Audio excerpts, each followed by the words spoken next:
હવે આપ સાંભળશો સમાચાર સમીક્ષા, જેનો વિષય છે પરીક્ષાઓમાં ગેરરીતિને અટકાવવા સરકાર પ્રતિબદ્ધ. લેખક પ્રવેશ અડિયેચા. દેશના 24 લાખથી વધુ વિદ્યાર્થીએ ગત 5મી મેએ નીટ સ્નાતક પરીક્ષા આપી હતી. આ પરીક્ષાનું પરિણામ 4 જૂને જાહેર કરવામાં આવ્યું હતું, પરંતુ પરિણામ આવ્યા બાદ કેટલાક ઉમેદવારોએ 1500થી વધુ વિદ્યાર્થીઓને કૃપા ગુણ આપવા, મોટી સંખ્યામાં વિદ્યાર્થીઓને પૂરેપૂરા ગુણ આપવા અને પરીક્ષામાં ગેરરીતિ થઈ હોવા જેવા અનેક મુદ્દા ઉઠાવ્યા હતા. આ વિવાદ પ્રકાશમાં આવ્યા બાદ સરકારે વિદ્યાર્થીઓના હિતને ધ્યાનમાં રાખીને તાત્કાલિક પગલાં ભર્યા. રાષ્ટ્રપતિ, પ્રધાનમંત્રી અને શિક્ષણ મંત્રીએ પણ સરકાર આ અંગે ગંભીરતાથી પગલાં લઈ રહી હોવાનું જણાવ્યું અને દોષિતો સામે પગલાં લેવાની ખાતરી આપી હતી.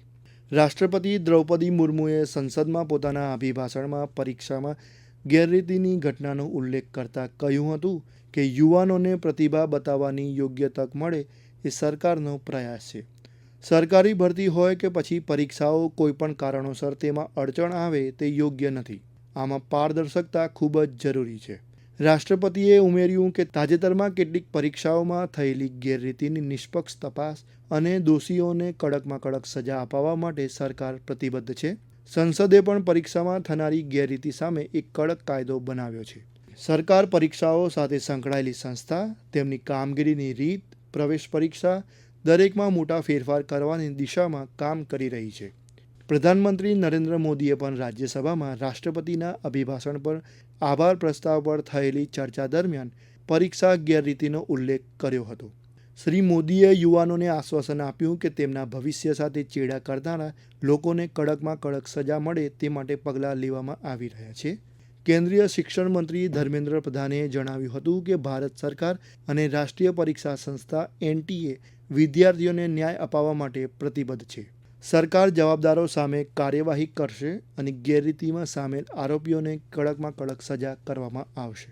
વિવાદને પગલે સરકારે નીટ પરીક્ષા ગેરરીતિની તપાસ કેન્દ્રીય તપાસ સંસ્થા CBIને સોંપી દીધી છે. CBIની ટુકડીએ રાજ્યમાં ગોધરા, આણંદ, અમદાવાદ અને ખેડા જિલ્લામાં કુલ 7 જગ્યાએ દરોડા પાડ્યા હતા. CBIએ આ મામલે અત્યાર સુધીમાં 5થી વધુ લોકોની ધરપકડ પણ કરી છે.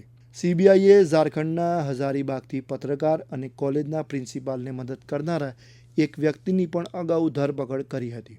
શિક્ષણ મંત્રાલયે નીટ પરીક્ષા ગેરરીતિની તપાસ માટે 7 સભ્યોની સમિતિ પણ બનાવી છે, જેના વડા ઇસરોના પૂર્વ અધ્યક્ષ ડૉ. કે. રાધાકૃષ્ણન છે.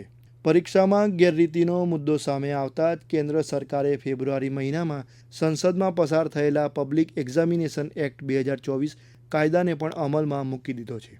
કેન્દ્રીય શિક્ષણ મંત્રી ધર્મેન્દ્ર પ્રધાને કહ્યું હતું કે નીટ સ્નાતક પરીક્ષામાં કોઈ ગેરરીતિ નથી થઈ. 24 લાખ વિદ્યાર્થીઓએ સફળતાપૂર્વક આ પરીક્ષા આપી હતી. શ્રી પ્રધાને જણાવ્યું હતું કે રાષ્ટ્રીય પરીક્ષા સંસ્થા NTA દેશમાં નીટ, JEE, CUET જેવી 3 મહત્વની પરીક્ષા સફળતાથી યોજે છે. કેન્દ્રીય શિક્ષણ મંત્રીએ પરીક્ષાર્થીઓ અને તેમના વાલીઓ સાથે રૂબરૂ મુલાકાત કરી તેમને ચિંતામુક્ત કર્યા હતા. નીટનું પૂરું નામ national eligibility cum entrance test એટલે કે રાષ્ટ્રીય પાત્રતા સહપ્રવેશ પરીક્ષા છે. આ પરીક્ષા દર વર્ષે રાષ્ટ્રીય પરીક્ષા સંસ્થા NTA દ્વારા સ્નાતક MBBS, BDS, આયુષ અભ્યાસક્રમમાં પ્રવેશ માટે ઓનલાઈન માધ્યમથી 11 ભાષામાં લેવામાં આવે છે. વર્ષ 2016 સુધી મેડિકલમાં પ્રવેશ માટેની આ પરીક્ષા Akhil Bharatiya pre medical test તરીકે લેવામાં આવતી હતી. રાષ્ટ્રીય પરીક્ષા સંસ્થા NTA અનુસ્નાતક પ્રવેશ માટે CUET PG, UGC NET અને CSIR UGC NET પરીક્ષાઓ પણ લે છે.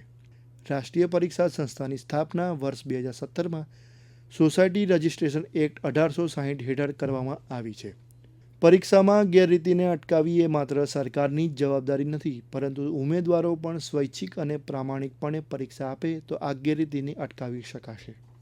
હમણાં જ આપ સાંભળી રહ્યા હતા સમાચાર સમીક્ષા, જેનો વિષય હતો પરીક્ષાઓમાં ગેરરીતિને અટકાવવા સરકાર પ્રતિબદ્ધ. લેખન અને રજૂઆત પ્રવેશ અડિયેચા દ્વારા કરવામાં આવી. પ્રસારણ આકાશવાણીના અમદાવાદ વડોદરા કેન્દ્ર પરથી કરવામાં આવ્યું.